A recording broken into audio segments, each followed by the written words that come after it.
Hello everyone, I'm Brian. Welcome back. Let's go ahead and continue. The wise, those who have ears will hear. So this is a very important thing. Another thing I just missed over here, when Swami Vivekananda says she is intelligent, she is love, she is life, she is in the universe, yet separate from it. In Advaita Vedanta, one tendency you might have noticed is, here is this world, it's an appearance. Here is the body, I am not the body. Here is prana, life. It's an object, an experience. I am not it. I am the witness of that. Here is mind and intelligence. I am not it. I am the witness of that. I am the pure consciousness apart from witness of material universe, the physical body, the vital body, the mental body, the intellectual body. Annamaya kosha, pranamaya kosha, manomaya kosha, vijnanamaya kosha. We note it and we dismiss it. Neti, neti, neti. But it sometimes seemed to me a little one-sided. There is spiritual significance in matter. There is spiritual significance in life. There is spiritual significance in mind and intelligence. This is what the path of Shakti emphasizes. Don't dismiss it casually. See God in those things also. See God in life. See God in physical matter, in the being of the universe. As Sri Ramakrishna says to Keshab Chandra Sen, you have seen so many things across the world. Did you not see my mother in all of them? So Advaita Vedanta tends to shoot up like a rocket to the transcendent, leave everything behind. But that way you miss the scenic route. The scenic route is to see God in everything. I often feel that when you look at the fall colors, you're lucky here. I saw in Missouri, in Kansas, you see the full bloom of the fall colors, at least this year. Somehow, New York, we haven't got it this time. And there's actually an article about it. How did we skip fall in New York? In this magnificence which you see around you, there is divinity there. The Swami who was there in New York before me, Swami Tathagatanandaji, somebody called him the wild man of Vedanta. Those of you know him, you will understand why he was called that. But one thing he kept on stressing, and when he would stress, he would really stress. He would hammer the podium with a big fist. God in life, God manifested in all living beings. Life itself is God. Now, his approach was not a dialectical approach where he would take you step by step to that, so to just leave it hanging there. He would just, his way of arguing with you was yelling at you. So, but this thing he emphasized again and again and again. And I have the clear feeling he must have had a realization and a spiritual awakening to the divinity in all life. He told it consistently over the decades, that to see God in all life. You say, forget pure consciousness, pure being, forget all that. See life all around you. There is God here. He would say that again and again and again. This is the approach of seeing God in the Divine Mother as Shakti. 7th point. Real quick, isn't that what Advaita Vedanta teaches anyway? To some degrees, the fact that we are all one anyway. So in a sense, divinity in all of us are all things. It made it seem like, well, at least in this brief part where it says, says Advaita Vedanta shoots past that to the transcendent, where you miss the scenic route, where you see God in everything. But isn't that what Advaita Vedanta also teaches? At least perhaps just the sections that I've watched. Okay. She can show herself to us in any form at any moment. Divine Mother can have form, rupa, and name, nama, or name without form. This half phrase, this just a half, less than half a sentence, name without form. I will come back to it again. This is actually the main thing I want to talk about today. I haven't started yet. I'll come back to it. Name without form. And as we worship her in these various aspects, as name and form or name without form, we can rise to pure being having neither form nor name. So through the worship of the Divine Mother, beyond to Brahman, pure existence, consciousness, bliss. This is 7th point. And I'll come back to that one phrase, name without form. The Eighth point, the sum total of all the cells in an organism is one person, so each soul is like one cell, and the sum of them is God, and beyond that is the absolute. The sea calm is the absolute, the same sea in waves is Divine Mother, Brahman and Kali. That's why Sri Ramakrishna, this is literally, he's translating Sri Ramakrishna. Sri Ramakrishna would say Kali and Brahman are the same thing. One is the calm sea and one is the sea in motion. It's exactly the same thing. She is time, space, and causation. God is mother and has two natures, the conditioned and the unconditioned. That sounds very philosophical, but literally, the conditioned is this. This is the conditioned form of the Divine Mother. And the unconditioned form of the Divine Mother is the absolute existence, consciousness, bliss. What the Swami said at the beginning of the chant, the four salutations, Namastasya, Namastasya, Namastasya, and Namo Nama, the four salutations. First salutation is to Divine Mother in the form of this physical universe. The second salutation is to the Divine Mother in the form of subtle universe. You say, what is the subtle universe? Thoughts, feelings, emotions, ideas, intuitions, intelligence. That's the subtle universe within us. Second salutation. Third salutation is to the causal aspect of the universe, what is called the avyakta or the manifest, from which comes the subtle and the gross universe. And the fourth one is to the Divine Mother beyond causality. Beyond causality. Cause and effect. Universe has a cause and there's an effect. Beyond causality is existence, consciousness, bliss, the absolute. So these are the aspects of the Divine Mother. As the conditioned, she is God, nature, and soul. So as the conditioned, Brahman, Divine Mother is God. The God of religion is none other than Divine Mother. And the universe is none other than Divine Mother. And individual beings like us, we are also actually one with the Divine Mother. And as the unconditioned, she is unknowable and unknown. Out of the unconditioned came the Trinity, God, nature, and soul, the triangle of existence. This is the Vishishtadvaitist idea. As I said, whole chapters can be written on this paragraph itself. Interesting. The triangle again. This is something that Christians do. The Father, the Holy Spirit. Well, I don't know. I forget what the triangle is. The Father, the Holy, or the Son, maybe. Father, Holy Spirit, and the Son, or Father, Son, and the Holy Spirit. Yeah, that's it. Interesting that they got the triangle in this one, which is Divine Mother, nature, and oh geez, what was it?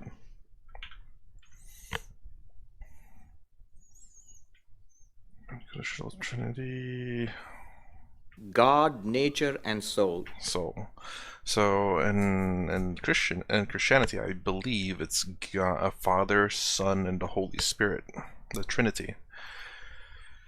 And again, it seems very interesting that it's almost interchangeable with Brahman, Advaita Vedanta, with the mother here, the Divine Mother, as being everything in the same sense.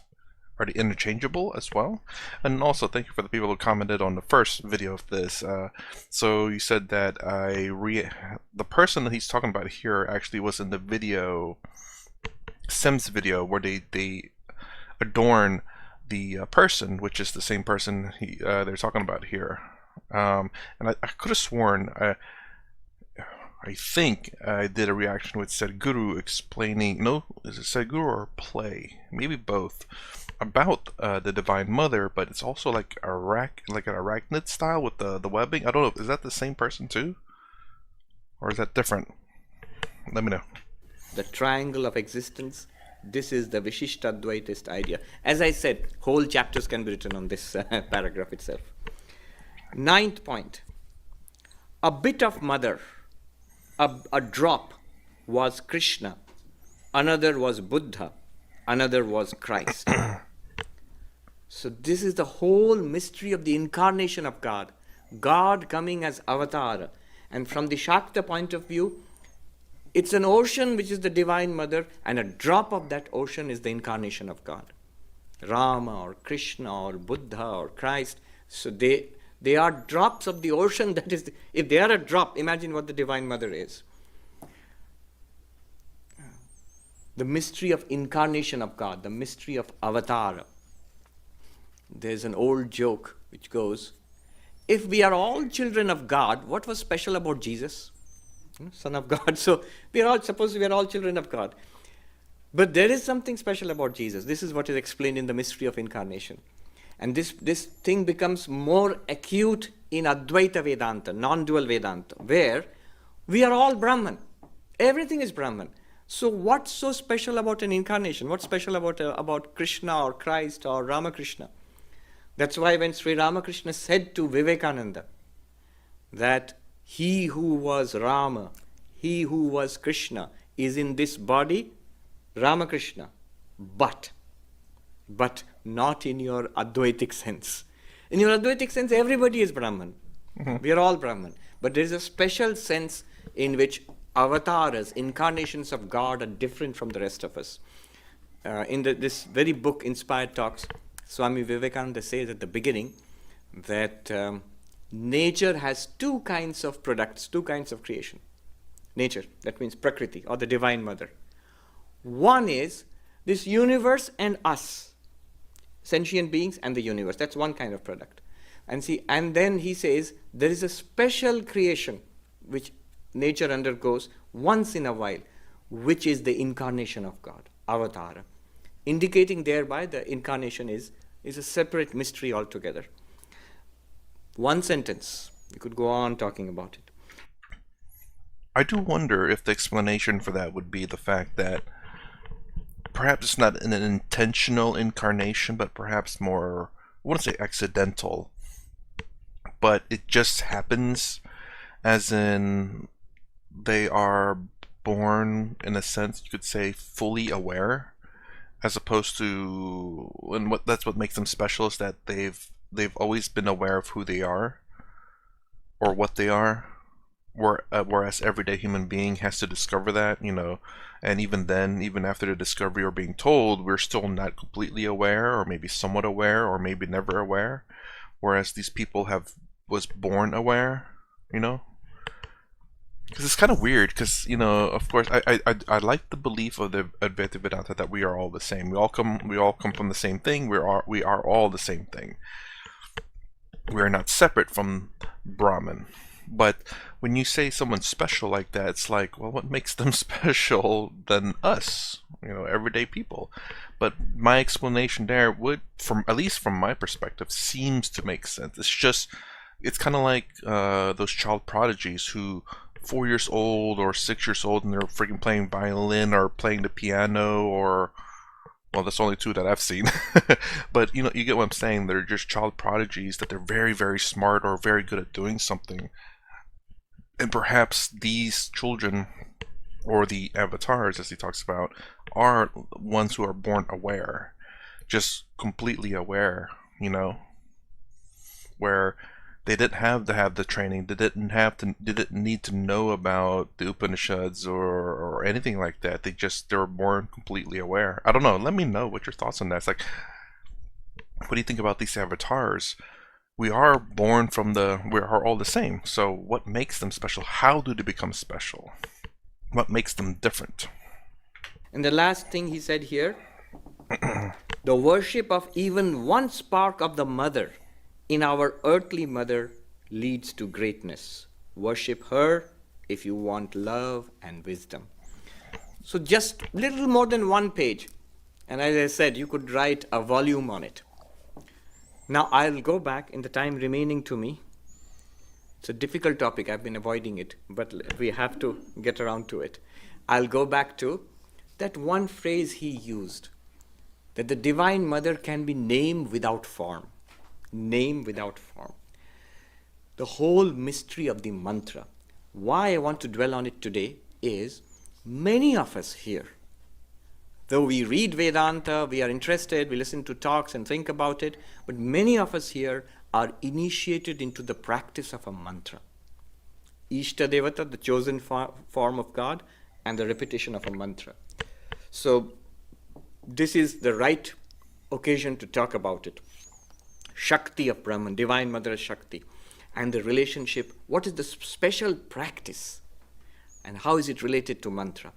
So this is what I'm going to talk about in the time remaining to me.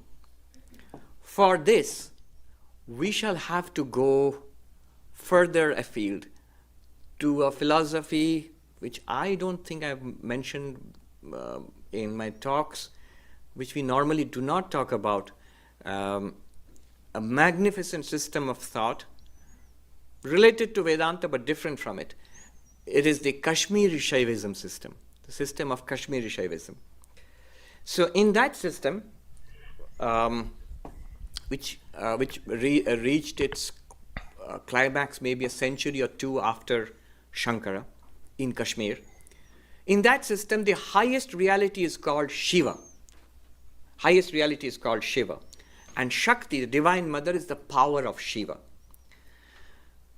The highest reality is not in, as in Vedanta we say Sat Chit Ananda, existence, being, awareness, bliss, or being, existence, consciousness, bliss.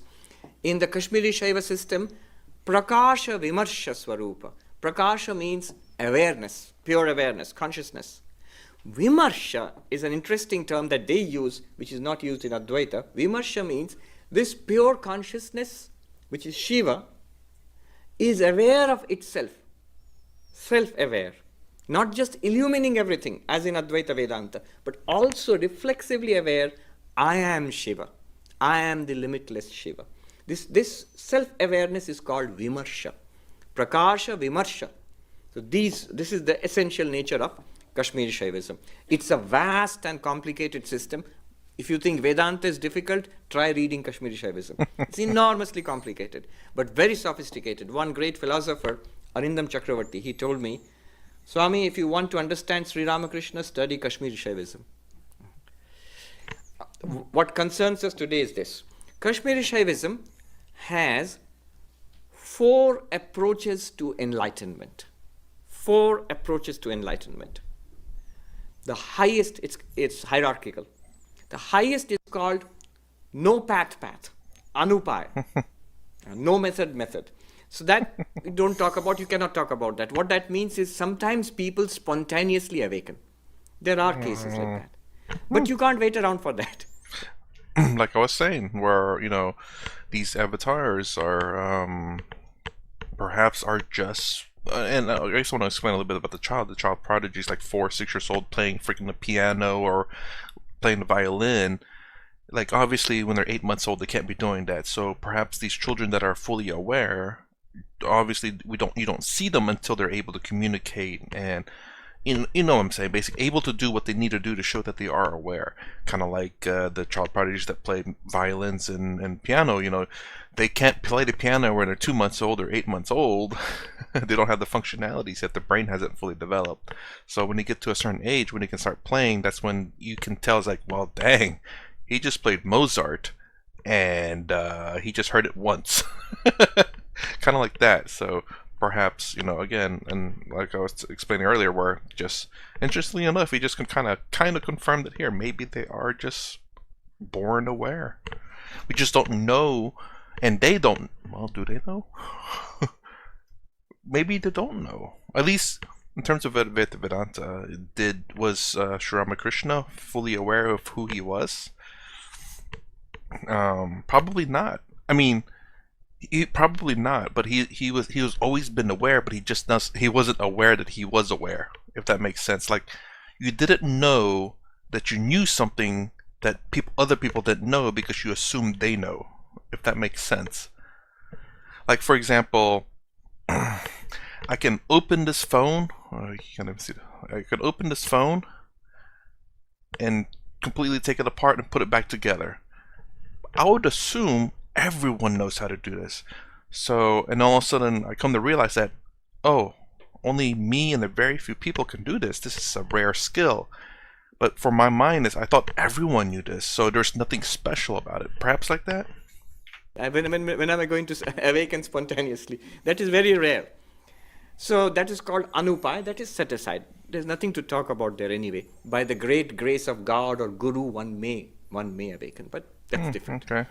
So the highest method they talk about Their central text is called Shiva Sutras, the Sutras of Shiva.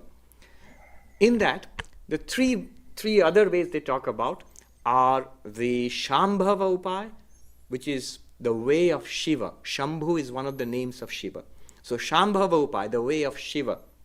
Shakta Upaya, the way of Shakti or the Divine Mother. And the third one is called Anva Upaya, the way of the individual sentient being, us. So Anu is the word used in Kashmiri Shaivism. Anu literally means the unit or the atom, the point, the dot. So just this limited being which we are. Three ways. The most advanced and direct way, Shambhava Upaya, the way of Shiva. What is it? I can see many people are curious. That's the way for me. That's nothing. That's when you read it, it's very, very close to Advaita Vedanta. It's almost the same as non-dual Vedanta. The first sutra of the Shiva Sutras is Chaitanyam Atma. Atma, the self, you are pure consciousness. It starts with that, with some pointers to that, and you're supposed to realize it. Realize consciousness by consciousness. And if you see the sutras there, they are all very similar to, there's a lot of similarity with non-dual Vedanta. But the thing is this. When I have talked about non-dual Vedanta for the last few years I've been teaching here, one common question which I come up against is this. Swami, I listened to the talks, I read the books, and I understand it too. But what do I do now? What's next? This is one form of the question. The other form of the question is, I understand what you are saying, Swami, but my life is not changing. I'm still suffering. I'm still the same person. How do I realize this? If you ask that question, then Advaita Vedanta has not worked for you. You're not even supposed to ask that question. The pointers are supposed to be enough for us to awaken. Now, what will happen if you go to a non-dualist, an Advaitin teacher, the pure, strict non-dualist teacher, and say this? You know what the answer is? The answer is, the method is hearing, reflecting and meditating. Shravana, Manana and Nididhyasana. It's not working. Not working. Repeat. I've been repeating 30 years, 40 years. Better luck next life. Oh my God. I actually heard a great teacher, a contemporary non-dualist teacher. He said this. Because there is no other way in the strict monastic Advaitic non-dual Vedanta. The truth is here, it's being told to us. We listen to it, we argue it out if we have got doubts, and we try to settle down on it. Not working. Keep trying. Not working. Next life. There are many lives ahead of you. Now, in Kashmiri Shaivism... Hold on. That is not exactly something you want to hear from a guru. It's like, well, better luck next time. What do you mean? I still have 20 to 40 years of my life left. Well, you just keep practicing. Come on. That's kind of weird. I get it too at the same time, like, not everyone can get it immediately or even perhaps ever. I don't know. That's got to be devastating, if you really, really want to so bad. And it's just not, you're being completely honest and you're just like, it's not working out. What can you do? Wait until your next lifetime? I was gonna say that's cruel, but it's very honest though. Well, if you believe in the next lifetime, of course. Then again, if you're into this, I am, but I still don't believe in the afterlife. So, not afterlife, the afterlife, but the reborn. Because again, I've not experienced it, so I'm not going to choose to believe it. Just because people say it doesn't mean it's true. But if it is something that you genuinely believe, then live your life the best you can, and maybe take a break from it, then come back 5 years later or something, and then try again. Clearly, again, you trying to force yourself into something, it's generally speaking, it's not going to work. So much like a lot of things in life, when you're trying to solve a problem and your mind's clouded, take a break from the problem. 5 minutes, 10 minutes, tomorrow, depending on how much time you have. Take a break. watch TV, get something to eat, go walk, jog, exercise, go to sleep, something like that, and then come back. It could help clear the mind. And same thing with this, I would say, not, better luck next time, but, maybe stop, coming here, go out into the world, do some things there, then come back and then try again. That's probably a bit better to say than to say better luck next time. It's a bit cruel, but I mean, obviously, if you live many lives, then yeah, well, stop trying and wait till the next life. But I'd say, stop trying for a little bit and come back, try again. What they will do is, the way of Shiva not working. Okay, step down. Take the help of the Divine Mother, Shakti. How does it work? What is the problem? Why does the way of Shiva not lead to enlightenment? Why does non-dual Vedanta, why does it not work instantaneously? It should work instantaneously. One of the attractions of the non-dual path is that it seems, I will say within quotes, it seems to be effortless, instantaneous. And who doesn't want an effortless and instantaneous way? But doesn't seem to work. So why does it not work? They analyze it. In Kashmiri Shaivism, they will not say better luck next time.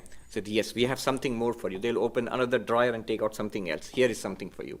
Now, as we go from the way of Shiva to the way of the Divine Mother, it will seem to become much more complicated. Remember, the truth is not complicated. We are complicated.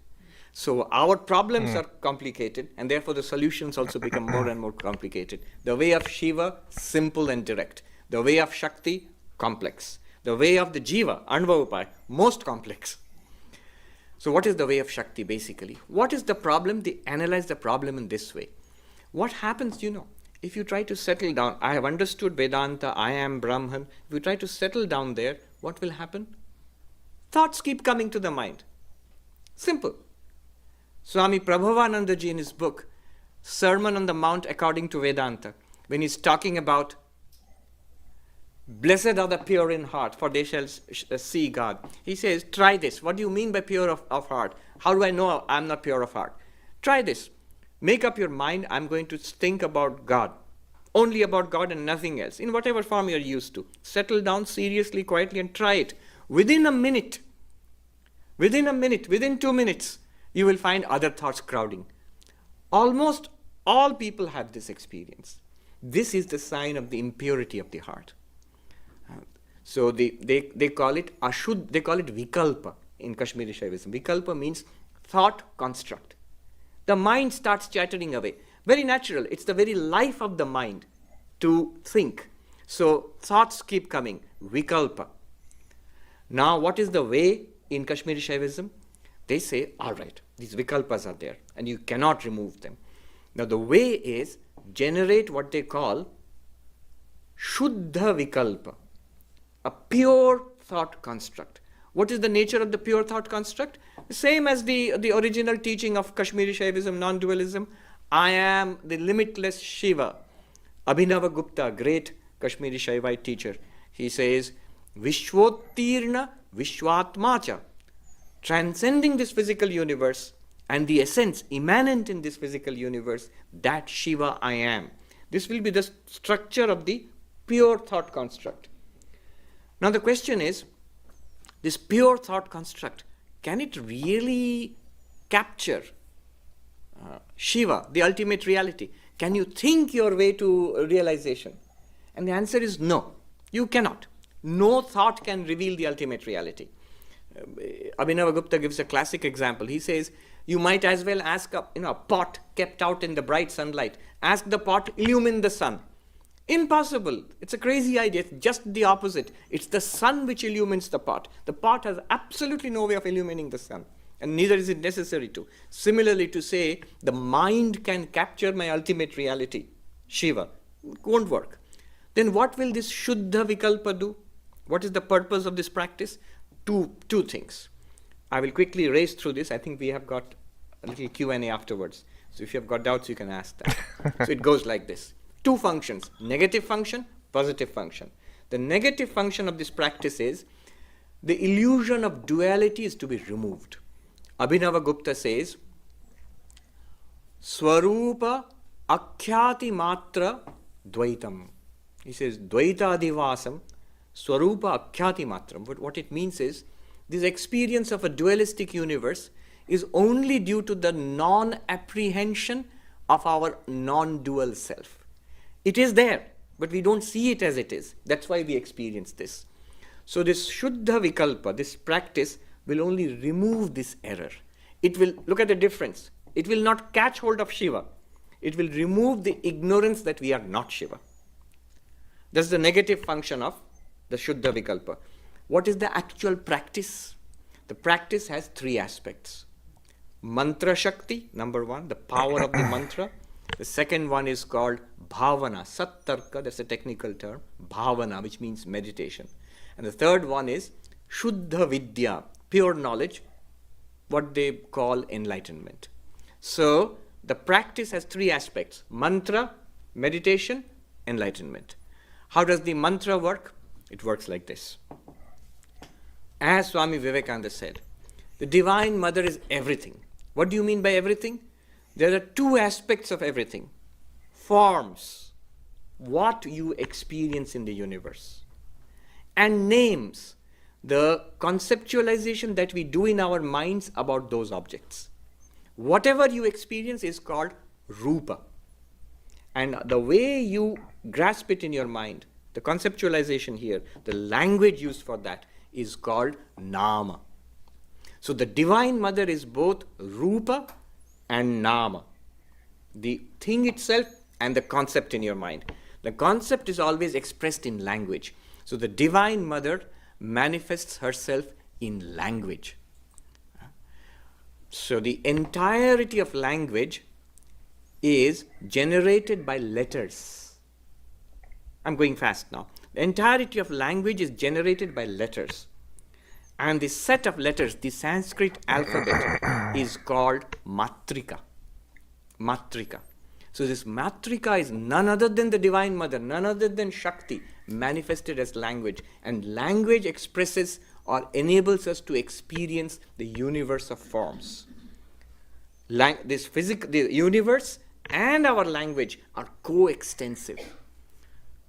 I remember one of the greatest philosophers of the 20th century, Wittgenstein, in his classic gnomic text, Tractatus Logico-Philosophicus, he begins, almost at the very beginning, he says, the limits of my language are the limits of the universe.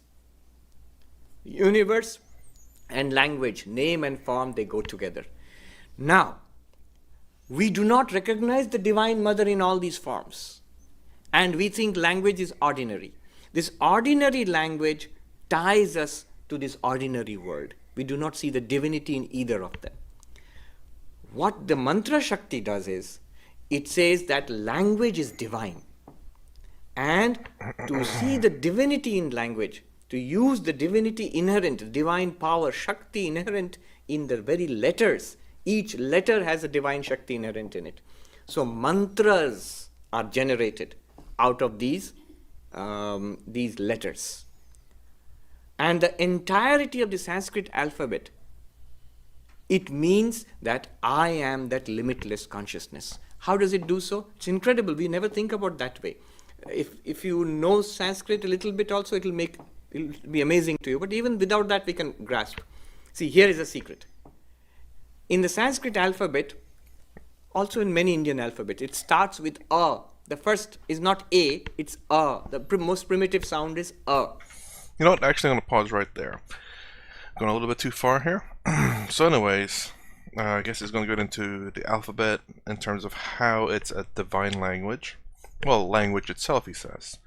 And it's very interesting how he says, the philosopher said, the language is the universe is limited to their language. I was trying to think of how that's interpreted.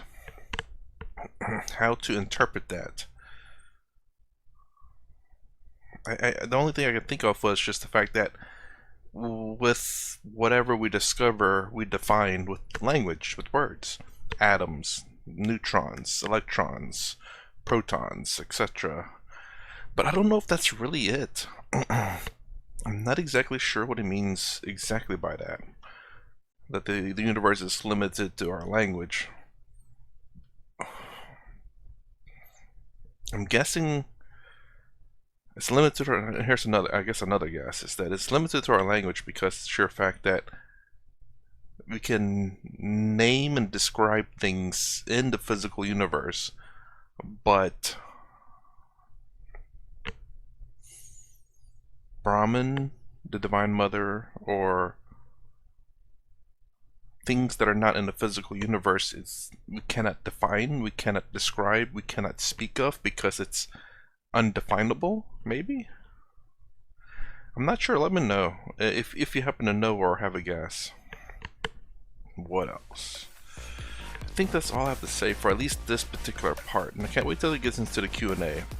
But anyways, that's my reaction for part 2 of Kali the Divine Mother. If you like my content, please consider subscribing, thumbs up the sound down below. Thanks for watching, I'll see you in the next vid.